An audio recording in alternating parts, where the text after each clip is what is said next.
Sa rounds ng ospital, hustle di magtigil. Laging inaalala ang bawat detalye-tigil.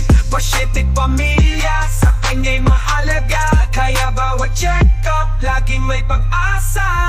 Si Doc Cristos Bobby ang para sa pamilya, laging ready. Kung kailangan mo ng konsulto dito, pumunta sa klinika, yun ang totoo.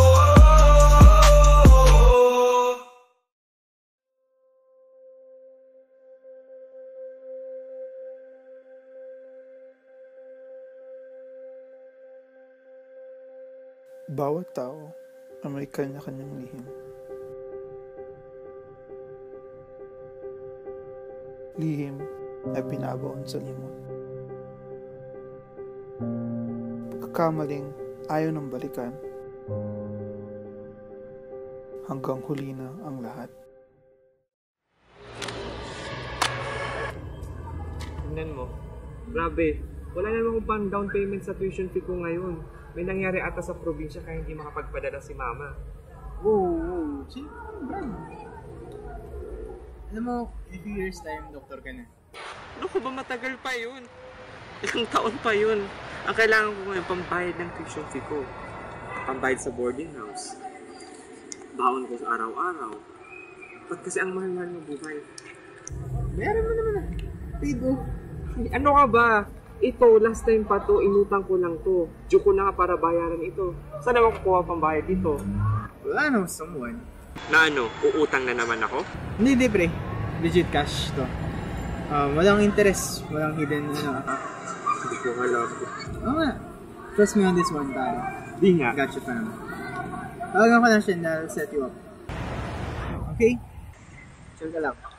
Sige.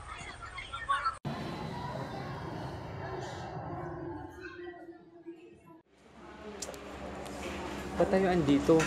Mukhang mamahalit yung restaurant na dito ah. Sino naman magbabayad? Chill ka lang, bro. Narating yung kaibigan ko siya magbabayad, hindi tayo. Okay? Sigurado ka ba? Siya ba yung kaibigan mo na magpapautang sa akin na wala interest? Sige ka, baka naman may something dito ah. Chill ka lang, okay? Chill ka lang. He's generous. Hindi nga. Oo nga. Hindi actually siya utang eh. More like barter. Oh. Tapos? Uy, yun pala siya. Sobrang traffic talaga kanina kasi. Bro, si Sandro nga pala yung kaibigan ko. Nakwento sa'yo nung sa araw. Sandro, si Jake. Siya yung kaibigan ko na sinasabi ko sa'yo. Hello po. Huwag ka nang magpo. Magka-age lang tayo, di ba? Ako nga pala si Jake. Saan ka po? Nag-order na ba kayo? Ay, actually, hindi pa eh. Pero sige, maiwan ko muna kayo. CR na ako sa Chris.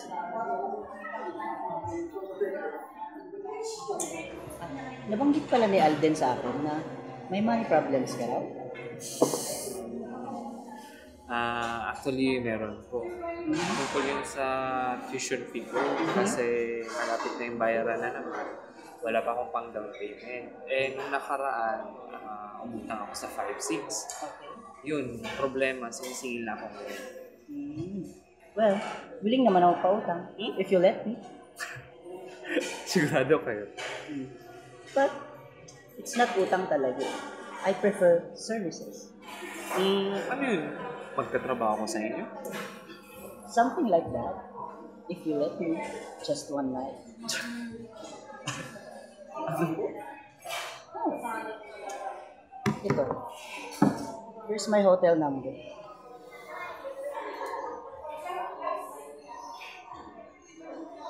Kung interesado ka, katok ka lang. Diyan lang ako sa taas ng hotel. Kung hindi ka magpakita, then I'll assume you're gusto ako.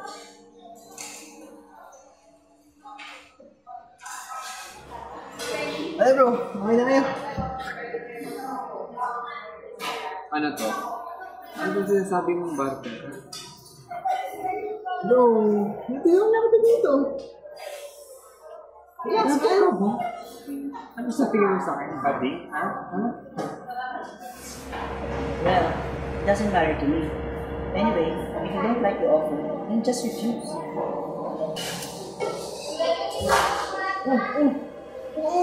Ano ba? Bro, relax ka lang. Brad, ayaw mo talaga. Di, okay lang. No problem. Pero man, isipin mo yung 1 night lang to. Sabi ka na. 1 night? Seryoso ka? Sorry bro. Ayoko nang ganito.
Sandro, what a surprise. Can I help you? Ulitin ko para sa tuition lang to. Of course. Come in. You made the right choice.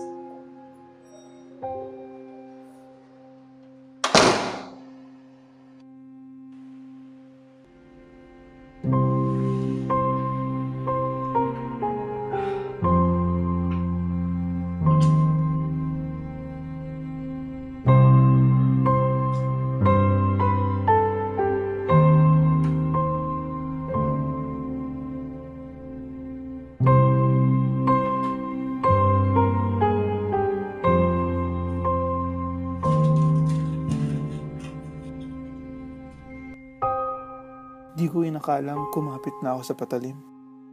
Naging lihim ko to hanggang matapos ko ang medisina. Ngunit tuluyan kong nalimot ang masalimuot kong kahapon nung nakilala ko si Gigi. Yes, ayun. Dyan lang. Diretso mo tong hallway na to. Tapos turn right. May makikita kang white na door. Tapos walang door. Ikaw ba yung bagong residente ngayon? Oh, I see. So, wala pala si Dr. Sandro Ford. You can call me Sandro na lang. Next meeting welcome dito sa St. Joseph's Memorial Hospital. Gusto mo pang hatid na lang kita doon? Sige. Sige, kahit lang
Napakasaya ko.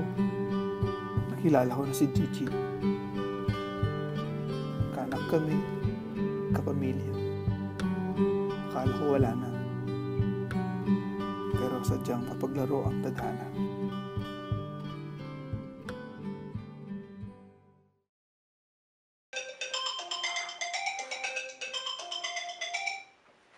Hello? Babe! Saan ka na? Ano?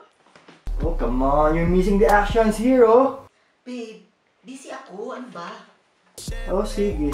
Hintayin ka na namin dito, ha? Pero pwede bang humingi ng pera? Ay, naku, hihingi ka na naman ng pera. O sige, papadalhan kita. Oh, the best ka talaga! I love you! Sige, ingat kayo. Sige, bye-bye. Guys, may pera na tayo! Wait guys, okay lang ba na mag-share tayo ng injection? Ay, Pukit Big! Kala ko ba gusto mo mapasama sa grupo namin? Bakit parang takot-takot ka dyan? Yes, girlie. Masyado ka kasi mabait eh. Yun na yung trick. Nandidiri ka ba sa akin? Hindi naman sa ganun. Kaso yung sabi ng nurse na pinsan ko, nakaka-HIV daw kung gano'n. HIV, gaga! Panakot lang ng ospital yun. Sa ulo tigita. Ang KG talaga itong si Andre, oh. Kami nga ni Jake, pag gumagamit kami yan, isang needle lang. Mag-enjoy na lang tayo. Yes!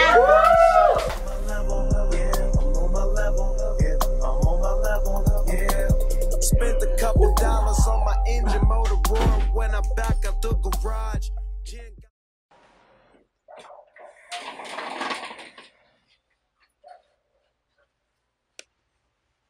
May gusto ko bang sabihin sa akin? Ano naman yun? Alam mo, kahit mas matalino ka sa akin, doktor din ako. Anong kala mo sa akin? Tanga? Para walang mapansin? Umanhit para walang maramdaman? Ano bang problema mo? Ano mo nang pagod yung tao eh. Pwede bang huwag ngayon? Alam mo, dati akala ko, pagod lang to sa trabaho o stress. Pero nung may nakikita na akong iba sa anak natin, kailangan ko nang may gawin. At yun, nagpa-test ako. At alam mo, nakita ko yung resulta, naghina ako. Natakot ako. Feeling ko may tanin na yung buhay ko. Feeling ko may tanin na yung buhay ng anak natin. Iniisip ko kung paano ko nakuha yun. Paano ko nakuha yung HIV. Tapos naisip kita. Nakaramdam ako ng galit. Nakaramdam ako ng galit! Eto, tingnan mo!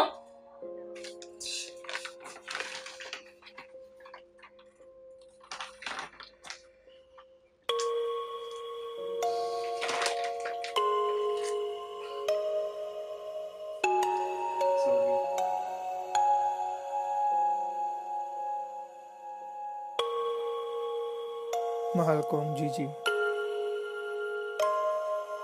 Kung nasan ka man ngayon, sana nasa mabuting kalagayan ka. Alam ko, kinasusuklaman mo ako sa lahat ng dinaranas mo. Patawarin mo ako sa pagtago ko sa aking nakaraan.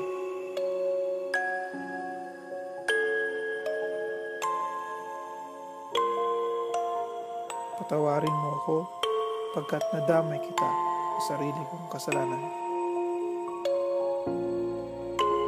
Patawarin mo ako sa inaraw-araw mong pag-iyak.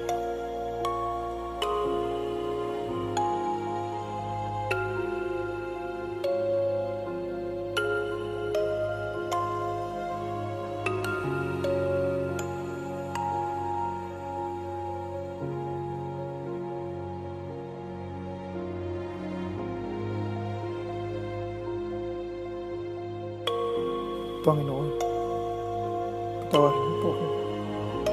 Ginawa ko lang po ang tingin kong nararapat ng panahon na. Kung may babalik ko lang lahat, babawiin ko po at itatama lahat ng pagkakamali ko.